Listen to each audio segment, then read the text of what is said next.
আউযু বিল্লাহি মিনাশ শাইতানির রাজিম। বিসমিল্লাহির রহমানির রহিম। এখন আমরা হরকতের যে নিচের হরফগুলো মিলিয়ে পড়তে হবে, এই হরফগুলো আমি আপনাদেরকে দেখাই দিচ্ছি। যদি আমাদের জবর কাকে বলে, জের কাকে বলে, পেশ কাকে বলে এবং হরকত কাকে বলে, এই হরকতের নিয়মগুলো যদি আমাদের সুন্দরভাবে হয়ে যায়, তাহলে আমরা এই নিচের পড়াগুলো আমাদের জন্য খুব সহজ হয়ে যাবে। যদি আপনারা পারেন তাহলে ভালো, আর যদি একটু বুঝতে কষ্ট হয় তারপরও যদি বুঝতে কষ্ট হয় তাহলে আমি পড়াই দিচ্ছি, আপনারা এখান থেকে পড়ে নেবেন। আমরা সবসময় মিলানের ক্ষেত্রে আমি প্রথমে একটা হরফ নিব। প্রথমে আছে নুন জবর না, এই যে এখানে দেওয়া আছে, আপনারা এখান থেকে দেখে নেবেন, আমি পড়াই দিচ্ছি। প্রথমে আমরা একটা হরফ নিব, নুন আছে, নুনের উপর জবর আছে, তাহলে নুন জবর না। তারপর সদ আছে, সদের উপর আছে জবর, সদ জবর স। আগে ছিল না আর এখন স, দুইটা একসাথে করে দিব, না স। তারপরে একটা হরফ নিব, র জবর র, না সর। যেহেতু এগুলো হরকতের উচ্চারণ, সব হরফের উপরে হরকত আছে, এই জন্য এই হরফগুলোর উপর হরকত থাকায় এগুলো উচ্চারণ যেটা হবে এটাই হরকতের উচ্চারণ।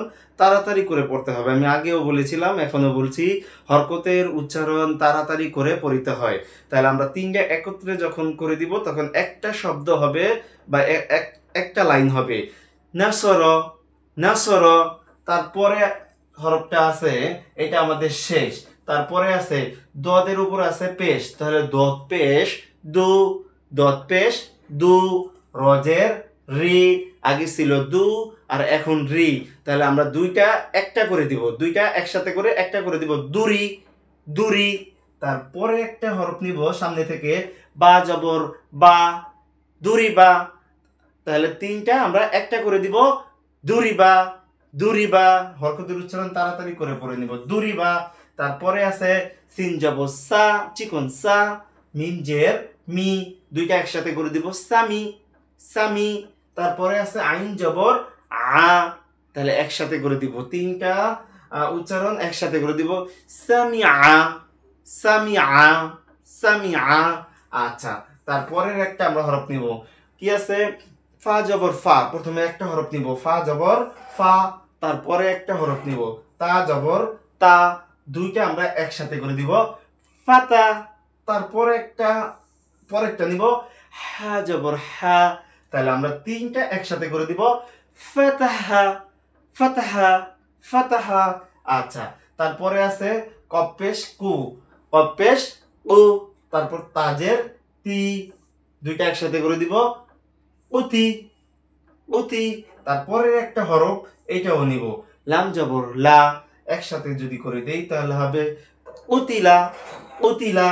তারপরে আছে খ জবর খ, তারপরে আছে লাম জবর লা, তাহলে দুইটা একসাথে দিব, খলা, দুইটা একসাথে করে দিব, খলা। সামনে আরেকটা হরফ আছে কফ জবর ক, তাহলে তিনটা হরফ একসাথে করে দিব, খলাক খলাক খলাক। আচ্ছা, তারপরে একটা আছে কি, নুন পেশ নু, কবজের ই, দুইটা একসাথে করে দিব, নুকি। তারপর সামনে থেকে আরেকটা নিব, র জবর র, নুকির। এরকম করে আমরা উচ্চারণ করে পড়বো। তারপর লাস্টে একটা দেখাই দিচ্ছি, আলিফের উপর যেহেতু জবর আছে তার মানে কি হরকত, জবরটার নাম আরেকটা নাম হচ্ছে হরকত।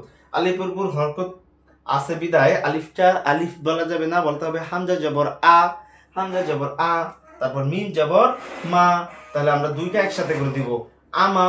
তারপর সামনে থেকে আরেকটা নিব, র জবর র, আমার আমার। এরকম করে তিনটা হরফ আমরা একটা করে দিব, একটা করে দিব, তাহলে উচ্চারণটা কি হয়, আমার আমার।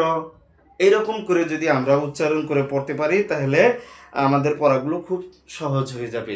আমরা উচ্চারণের ক্ষেত্রে এইভাবে করেই পড়ব, প্রথমে একটা হরফ নিব, তারপর দুইটা হরফ নিব, দুইটা উচ্চারণ একটা করে দিব, তারপরে আরেকটা নিব, এরকম করে দুইটা চারটা পাঁচটা যত বড়ই লাইনের হরফ হোক না কেন আমরা বানান করে যদি উচ্চারণ করে পড়ি তাহলে আমরা এই নিয়মেই পড়বো। এরকম করে যদি আমরা পড়তে পারি তাহলে উচ্চারণ আমাদের জন্য খুব সহজ হয়ে যাবে।